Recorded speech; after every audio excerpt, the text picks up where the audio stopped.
When it was first created, one of the main aims of the Fosroc Super 6 was to bridge the gap between club rugby and professional rugby here in Scotland. One of the ways to do this has been through the involvement of the Fosroc Scottish Rugby Academy systems. Last year, 12 out of the 30 contracted Fosroc Academy players went on to make their debuts for either Glasgow Warriors or Edinburgh. And I've come down to Meghalland to catch up with one of this year's new recruits, Rhys Tait. To start with, can you tell us a little bit about your first memories of playing rugby and how you got into the sport? So I started when I was about 3 or 4, really young. I was at Hoyt-Lindeen Rugby Club with my dad, so brought up in a huge rugby family. Went along to all the Hoyt-Lindeen games when my dad was playing, and then got introduced to rugby at Jed Forest Mini Rugbies, because that was before Hoyt had a mini rugby set up. So I played a bit there through primary 1, primary 2, and then went on to Hoyt Minis all the way through the rest of my high school. So I mean, it's sort of like I was introduced to into a big rugby family, so it's like it was like born and bred, you know, into rugby straight away. So watching my dad play, and then like my granddad played rugby before that and everything, so I was sort of like straight in, you know. So like, that was, yeah. So from Jed Minis and primary school, can you tell us a little bit about how your kind of rugby career progressed through high school and then obviously on to now? Yeah, so I played like lots of sports like through high school. Like, I was big into swimming as well, and rugby was sort of like, it wasn't really my main sport, so I was probably more into swimming. But then as I got on, obviously I realised like started getting like better at rugby, and realised that I was like getting better, you know, like.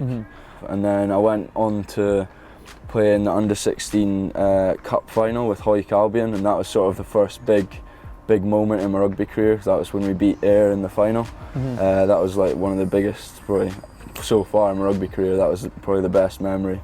And after that, I got involved in the age grade setup, and was lucky enough to get a scholarship to Sedbergh School from when I was 16. So I went to sixth form there, 16 through to 18, and obviously stayed involved with the XL setup, and did like various camps, and then obviously went on to under-20s this year. How was that experience playing for Scotland, representing your country? Yeah, it was an amazing experience. Obviously a tough campaign. I mean, coming away with no wins was pretty tough. I mean, it was obviously, we had a young squad, so hopefully it's pretty promising for next year. I mean, I think it was something like 17 of us are still aged for next year, so but even just like pulling on that jersey for the first time was pretty amazing just to do that. So tell us a little bit about the Fosroc Academy that you're now in and how that came about.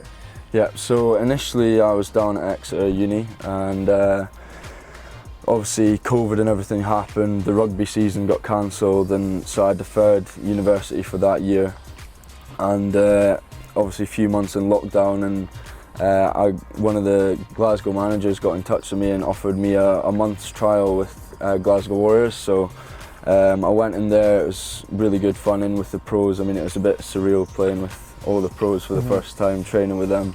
I mean, people that I grew up watching on TV and stuff. And yeah, then I was lucky enough to get offered the senior academy contract for this year. So I've just started in there the last couple of months, and it's been really good fun, like top quality training so far. So, and how much have you learned from that experience, like you said, training with the pros at Warriors and stuff? Yeah, it was pretty crazy. I mean, it's the highest level of rugby I've been involved in. I mean, just being in that environment, I mean, it's good to learn different ideals and values from the pros. I mean, just seeing how they go about their training and their lifestyles. I mean, I think I've learned a lot just from observing them, and yeah, I think that's helped a lot even in the last like few months, just on where I'm going to try to take my rugby career.